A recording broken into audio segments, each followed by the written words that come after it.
Mi nombre es Carla Nayeli Medina Álvarez, soy estudiante de la Facultad de Enfermería y Obstetricia de la UAM, cursando el 7º semestre de la licenciatura en Enfermería, cursando la clínica de Enfermería en Cuidados Intensivos con la maestra Claudia Concepción Santana González. Unidad 2. Paciente en estado crítico con alteraciones del sistema respiratorio. Contenido de la unidad 2. 2.1 Fases de oxigenoterapia. 2.2 Participación de enfermería en la secuencia de intubación rápida. 2.3 Aspiración de secreciones. 2.3.1 Técnica abierta. 2.3.2 Técnica cerrada. 2.4 Análisis e interpretación del equilibrio ácido-base. 2.5 Monitorización invasiva y no invasiva de los parámetros respiratorios. 2.1 Fases de oxigenoterapia. ¿Qué es la oxigenoterapia? Oxigenoterapia es el uso terapéutico de oxígeno en concentraciones mayores a la del aire ambiental, 21%, para prevenir y tratar la hipoxia y asegurar las necesidades metabólicas del organismo. El principal objetivo es corregir la hipoxemia, es decir, aumentar la presión parcial del O2 a más de 55 milímetros de mercurio mediante el aporte de una concentración suplementaria en la fracción inspirada y de esta forma saturar suficientemente la hemoglobina. Tabla 1. Indicaciones de la oxigenoterapia. Causa: alteración en el intercambio gaseoso alveolo-capilar. Proceso: EPOC, asma, edema agudo de pulmón, neumonía, atelectasia, shunt arteriovenoso. Causa: incapacidad sanguínea para el transporte de sangre. Proceso: shock, hipovolemia, anemia, intoxicación por monóxido de carbono. Causa: disminución de oxígeno en el aire inspirado. Proceso: altitud, ventilación mecánica mal controlada, intoxicación por humo. Causa: déficit celular en la captación de oxígeno. Proceso: sustancia que desplazan o alteran la captación, ya sea cianuro o potasio. Otras causas: proceso: infarto agudo de miocardio, anemias crónicas, intoxicaciones, déficit neurológicos y trastornos del sueño. El oxígeno es un fármaco y como tal debe ser considerado en su indicación, dosificación y aplicación, sea cual sea el dispositivo, sus efectos secundarios y sus cuidados. La necesidad de oxigenoterapia se determina por la presencia de una inadecuada presión parcial de oxígeno en sangre arterial, que se correlaciona con baja saturación de oxígeno de la hemoglobina. Se administra oxígeno cuando la presión parcial de oxígeno en sangre arterial es menor de 60 milímetros de mercurio o cuando la saturación de hemoglobina en sangre periférica es menor de 93 o 95%. Fases de la oxigenoterapia. Fase 1. Cánula vestibular binasal, cabezal, casco cefálico u oxijot. Fase 2. Presión positiva en la vía aérea o nasal. Fase 3. Ventilación mecánica convencional, ventilación de alta frecuencia. Complicaciones.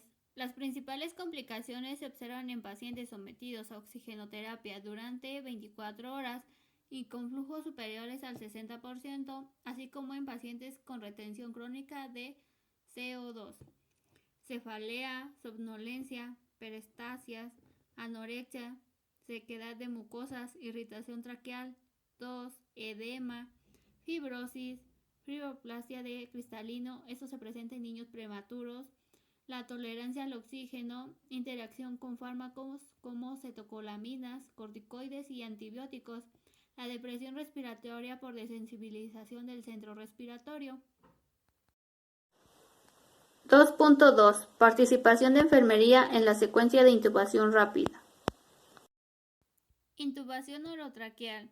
Procedimiento que requiere la colaboración de enfermería durante la maniobra de inserción del tubo endotraqueal y en los cuidados de vigilancia y manejo, Cuando es necesario realizar una intubación, la vida del paciente está en riesgo y el éxito de la misma depende de la correcta actuación del médico y enfermería.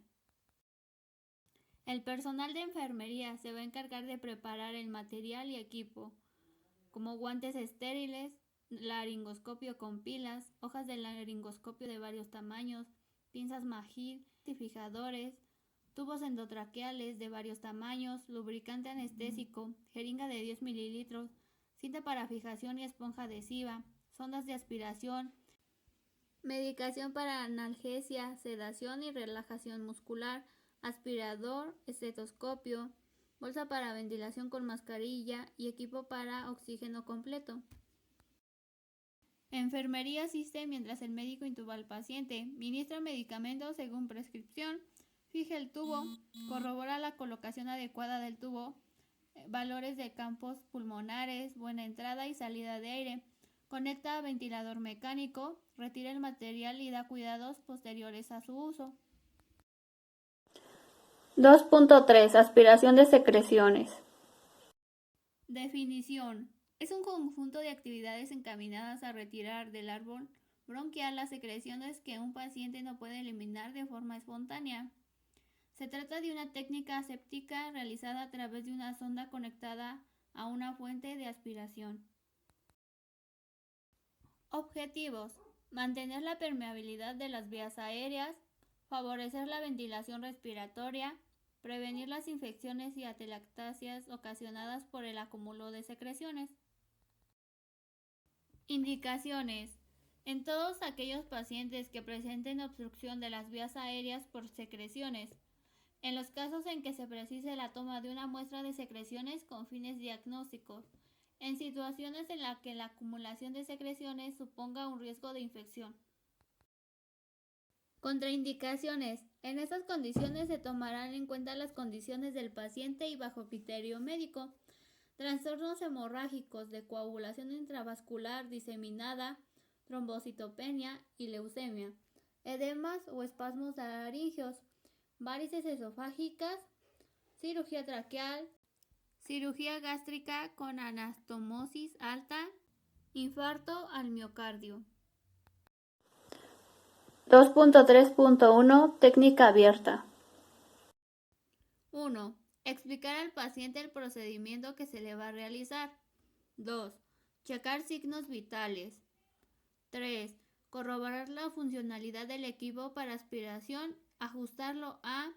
Si se trata de un paciente adulto, lo vamos a ajustar en fijos de 80 a 120 milímetros de mercurio. Si son portátiles, de 10 a 15 milímetros de mercurio. En niños, si son fijos, va a ser de 95 a 110 milímetros de mercurio y en portátiles de 5 a 10 milímetros de mercurio. En neonatos, en fijos va a ser de 50 a 95 milímetros de mercurio y en portátiles de 2 a 5 milímetros de mercurio. 4. Corroborar la funcionalidad del sistema de administración de oxígeno. 5. Colocar al paciente en posición semi-Fowler si no existen contraindicación. 6. Lavarse las manos. 7. Disponer el material que se va a utilizar siguiendo las reglas de asepsia. 8. Colocarse cubrebocas y gafas protectoras. 9. Pedir al paciente que realice 5 respiraciones profundas o bien conectarlo al oxígeno. 10. Activar el aparato de aspiración o el sistema de pared. 11. Colocarse el guante estéril en la mano dominante. Pueden colocarse en ambas manos y considerar contaminado el guante de la mano no dominante. 12. Con la mano dominante retirar la sonda de su envoltura sin rozar los objetos o superficies potencialmente contaminados. Enrollar la sonda en la mano dominante. 13. Conectar la sonda de aspiración al tubo del aspirador, protegiendo la sonda de aspiración con la mano dominante y con la otra mano embonar a la parte de la entrada del tubo del aspirador y comprobar su funcionalidad oprimiendo digitalmente la válvula de presión. 14. Lubricar la punta de la sonda. 15. Introducir la sonda suavemente en una de las fosas nasales durante la inspiración del paciente.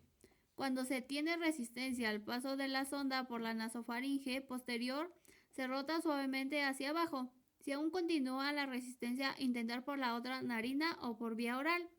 No se debe aspirar la sonda en el momento en que se está introduciendo para evitar la privación de oxígeno al paciente, además de disminuir el traumatismo a las membranas mucosas. 16. Pedir al paciente que tosa con el propósito de que facilite el desprendimiento de las secreciones. 17. Realizar la aspiración del paciente retirando la sonda 2 o 3 centímetros para evitar la presión directa de la punta de la sonda, mientras se aplica una aspiración intermitente presionando el dispositivo digital, la válvula, con la mano no dominante. Durante la aspiración se realizan movimientos rotatorios con la sonda tomándola entre los dedos índice y pulgar. La aspiración continua puede producir lesiones de la mucosa, limitar de 10 a 15 segundos y después extraer poco a poco la sonda y esperar al menos 5 minutos antes de intentar una nueva aspiración. 18. Pedirle al paciente que realice varias respiraciones profundas. 19. Limpiar la sonda con una gasa estéril y lavarla en su interior con solución para irrigación. 20. Repetir el procedimiento de aspiración de secreciones en tanto el paciente lo tolere, dejando 5 minutos como periodo de recuperación entre cada episodio de aspiración. 21. Desechar la sonda, guantes, agua y envases utilizados. 22. Auscultar el tórax y valorar los ruidos respiratorios. 23. Realizar la higiene bucal al paciente. 24. Lavar el equipo y enviarlo para su desinfección y esterilización. 25.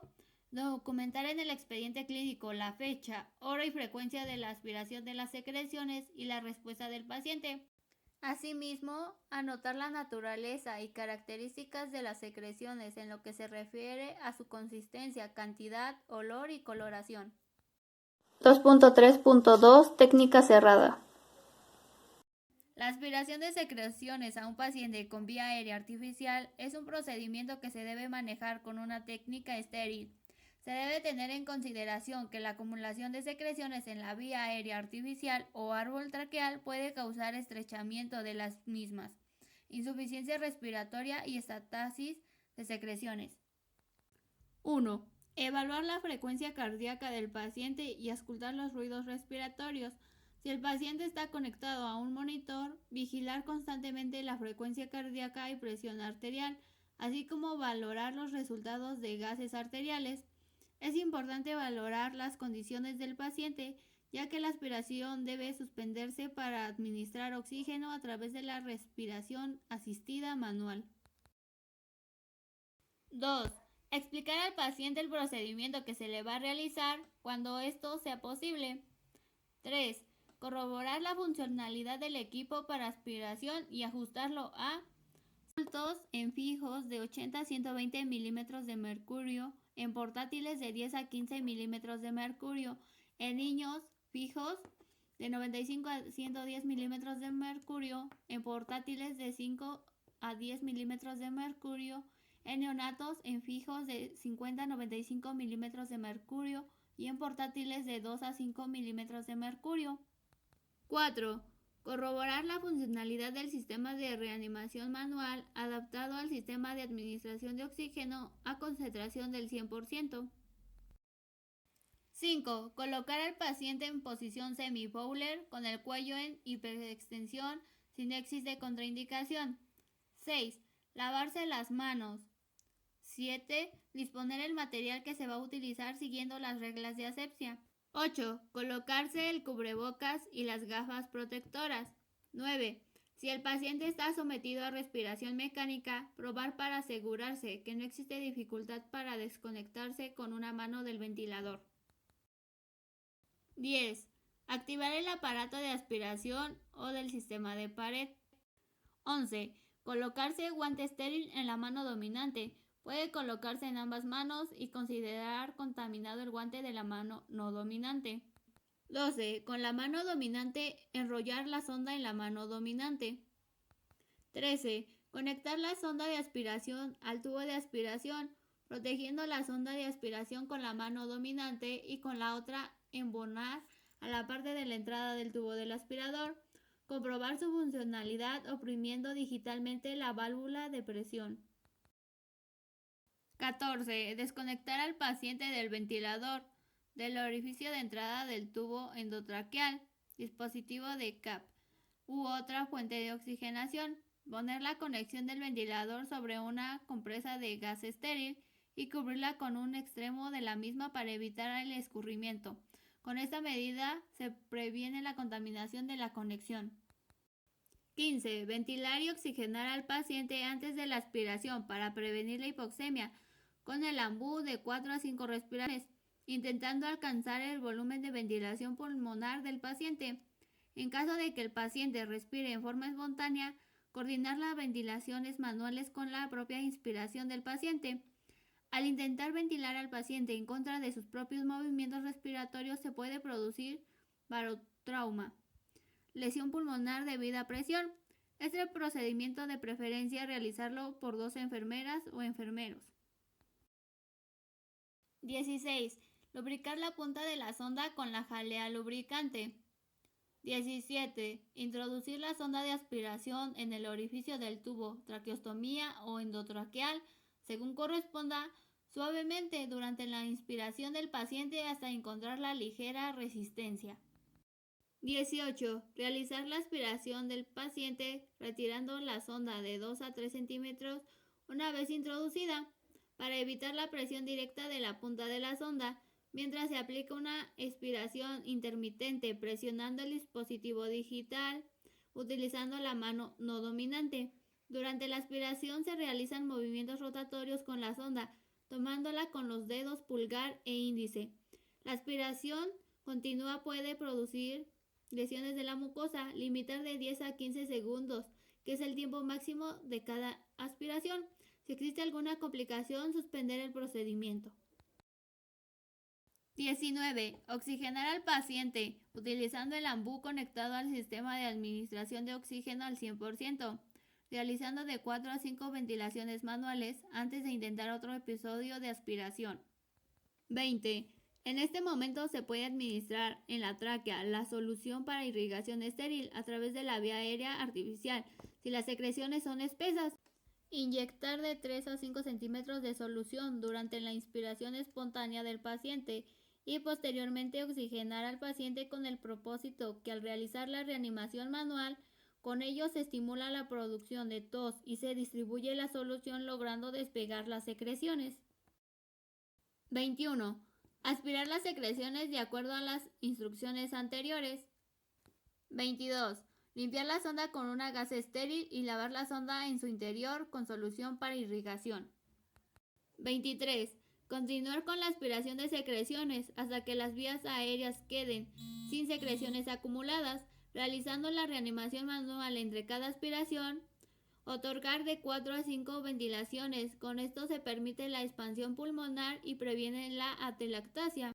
24. Conectar nuevamente al paciente al ventilador o aplicar presión positiva en la vía aérea u otro dispositivo de suministro de oxígeno. 25. Desechar el material de acuerdo a lo estipulado en la NOM 087 ECOL 1995. 26. Aspirar las secreciones orofaríngeas utilizando una nueva sonda de aspiración. 27. Observar y valorar la cifra de los signos vitales en el monitor y o realizar la técnica de verificación. 28. Auscultar el tórax y valorar los ruidos respiratorios. 29. Realizar la higiene bucal del paciente. 30. Documentar en el expediente clínico la fecha, hora y frecuencia de la aspiración de las secreciones y la respuesta del paciente. Asimismo, anotar la naturaleza y características de las secreciones en lo que se refiere a su consistencia, cantidad, olor y coloración. 2.4. Análisis e interpretación del equilibrio ácido-base. Definiciones. El equilibrio ácido-base es la regulación homeostática del pH del líquido extracelular del cuerpo. Ácido. Es aquella sustancia capaz de ceder iones de hidrógeno. Base. Ion o molécula que puede aceptar iones de hidrógeno y formar un ácido. Valores normales de los gases en sangre. Arterial, pH de 740 a 735 y 745. Presión parcial de oxígeno de 80 a 100 milímetros de mercurio. Saturación de oxígeno del 95% o más. Presión parcial de dióxido de carbono de 35 a 45 milímetros de mercurio. Y bicarbonato de 22 a 26 miliequivalentes. Y el exceso de alcalinidad -2 a +2. Venosa mezclada, pH 7.36 de 7.31 a 7.41, presión parcial de oxígeno de 35 a 40 milímetros de mercurio, saturación de oxígeno de 70 a 75%, presión parcial de dióxido de carbono de 41 a 51 milímetros de mercurio, bicarbonato de 22 a 26 miliequivalentes y exceso de alcalinidad -2 a +2. Paso 1. Analizar el pH. Los valores normales del pH oscilan entre 7.35 y 7.45. Si el pH disminuye de 7.35 implica acidemia, mientras que si aumenta de 7.45 implica alcalemia. Más recuerde que para calcular la compensación, estos valores no se utilizan, sino los esperados. Se utiliza la siguiente fórmula que se muestra abajo. Paso 2. Analizar la presión parcial de dióxido de carbono. Los niveles normales de la presión parcial de dióxido de carbono oscilan entre 35 milímetros de mercurio y 45 milímetros de mercurio al nivel del mar. Por debajo de 35 milímetros de mercurio es alcalosis y por encima de 45 milímetros de mercurio es acidosis. Más recuerde que para calcular la compensación estos valores no se utilizan, sino los esperados de la fórmula que se presenta abajo. Paso 3. Analizar la base. Los niveles normales de la base oscilan entre -2 a +2 miliequivalentes. Por debajo de -2 miliequivalentes es acidosis y por arriba de +2 miliequivalentes es alcalosis. Más recuerde que para calcular la compensación esos valores no se utilizan, sino los esperados de la fórmula que se representa en la diapositiva. En la figura 1 se representa un algoritmo sobre los métodos de los 3 pasos que mencioné anteriormente.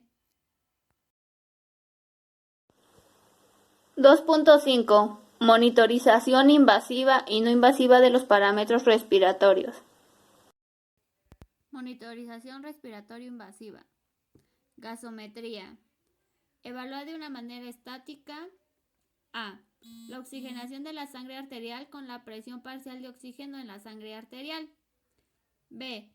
La eficiencia de la membrana alveolo-capilar con la diferencia alveolo-arterial del oxígeno o con la relación arterioalveolar de oxígeno o la relación entre la presión parcial de oxígeno y la fricción inspirada de oxígeno, relajándose de manera sencilla y global la capacidad de difusión de la membrana que debe ser mayor de 300.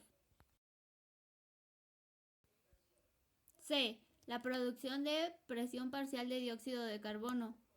D. El estado ácido básico. E. El contenido arterial de oxígeno en sangre de una manera indirecta mediante la fórmula que se muestra abajo. Monitorización respiratoria no invasiva, pulsioximetría. Es un método no invasivo para evaluar la saturación arterial de la hemoglobina, basado en técnicas de espectrofotométricas que cuantifica la cantidad de luz que absorbe la hemoglobina. Se usan 2 determinadas longitudes de onda para poder diferenciar en lo que posible la concentración de deoxihemoglobina y otras dishemoglobinas. Capnografía. Es la monitorización respiratoria en la que se registra de forma continua y gráfica la concentración de dióxido de carbono en el gas respirado, reflejado el proceso seguido por el dióxido de carbono arterial hasta su eliminación por las vías respiratorias. Dióxido de carbono transcutáneo. Consiste en colocar un electrodo pegado a la piel que la calienta hasta los 43-45 grados Celsius, vaporizado el dióxido de carbono capilar en tejido subcutáneo, que es la concentración que realmente se mide a través de un emisor lector de luz infrarroja a determinada longitud de onda, que es absorbida por el dióxido de carbono presente en el tejido, siendo la cantidad de esta luz que llega al lector proporcional a la cantidad de dióxido de carbono existente en el tejido. Estas son las fuentes de consulta de donde se sacó la información presentada anteriormente.